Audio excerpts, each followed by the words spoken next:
How you doing, guys? Welcome back to Coffee and Juice.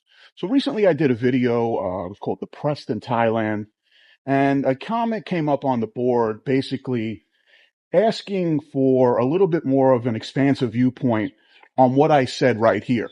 It always goes back to a certain conversation.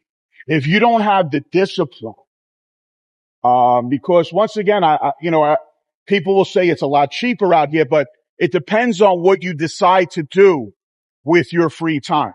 So to kind of expound on this last statement, the only way I could do this is that it's a lifestyle pattern that I utilize when I'm out here in Thailand. And once again, everyone's schedules and hobbies or interests might vary, but at the same time, the overarching part of the conversation is that what I'm doing is that 98% of my lifestyle out here is positive.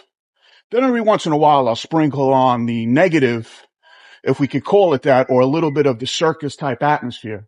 So once again, don't take this information as me being a know-it-all, but this is just my pattern or patternized behavior when I'm out here, or the things that I like to do. So I guess what I have to do to answer this person's question, in a more in-depth way, is that I have to tell you basically my movements throughout the day. So the way I'll break down the schedule is that, when I'm down here, and I like to call it like, I'm at like a full churn, which means training, PEDs, and scheduling is at its highest point. So obviously I would love to wake up at 6 o'clock in the morning, or sometimes even 8 o'clock in the morning, but it's all contingent due to the fact that I have sleep apnea, sleep latency, which means I don't get to bed right away like some of you that are very fortunate.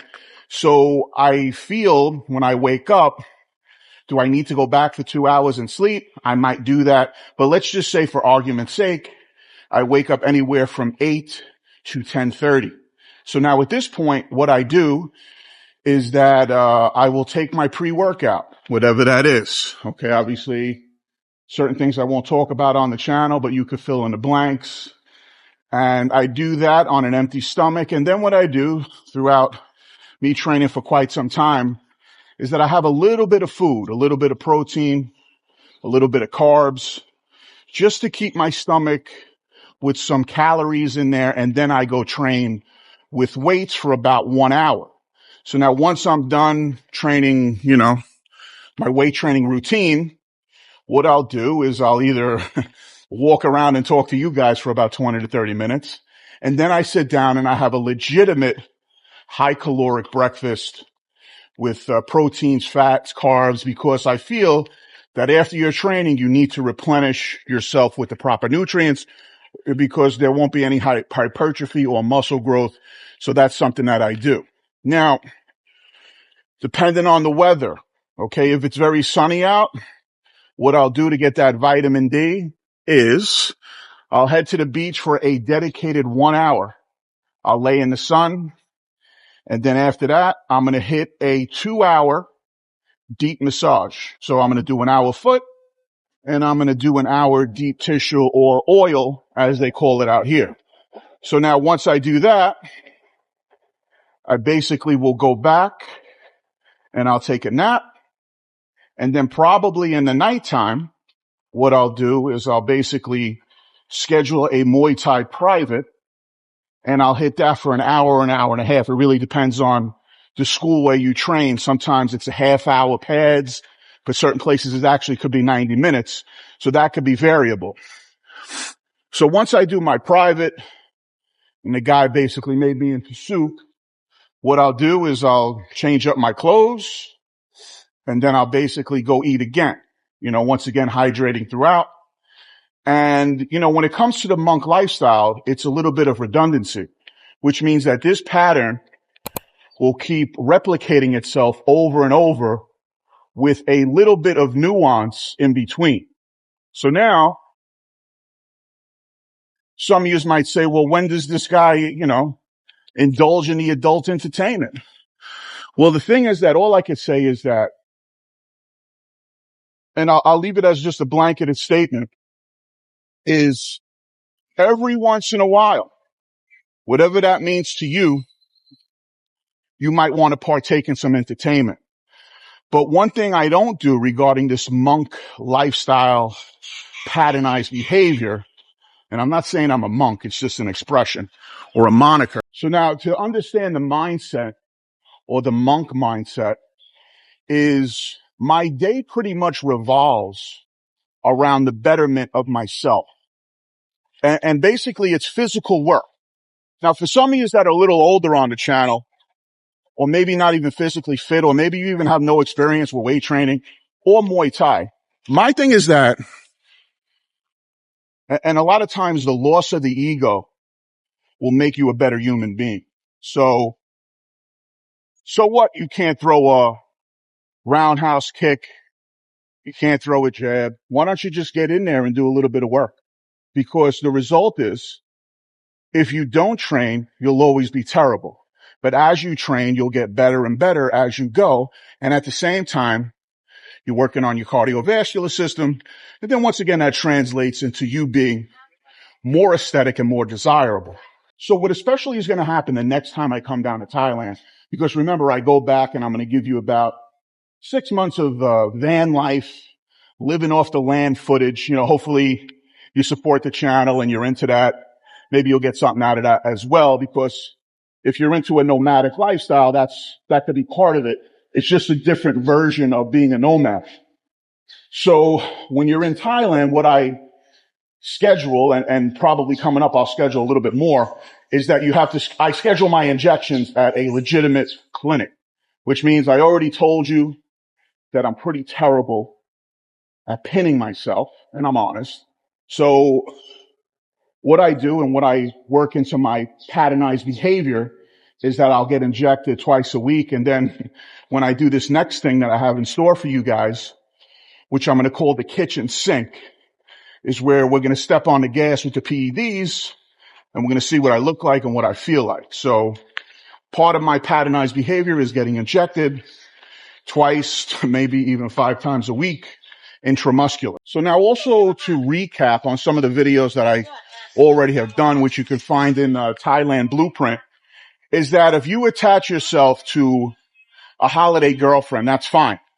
But this video is more in tuned or inclined for someone who's here for around 6 months to a year or for the rest of their life, is that I would never recommend to you, because it would be stupid, that you're coming down here for 2 weeks or a month and you're going to live like a monk. That would be counterproductive. You're going to try to indulge in basically a venue that provides you with things that probably would be very hard to get anywhere else. So this really more so is for someone who says, you know what, I'm coming down here. I'm listening to this guy. Some guy called me a yank who talks too much. And once again, I explained to him via the comment section that I have to maintain dialogue. This is YouTube. I'm not in the bar or sitting at dinner with you. So now let's also say that you're out here 6 months to a year, and maybe you don't want to get into a lifestyle, or maybe you know that you have really bad habits, which means that you're weak for the girls. And if you do attach a long-term holiday girlfriend, something called the 3-day rule if you follow the lady boss scene.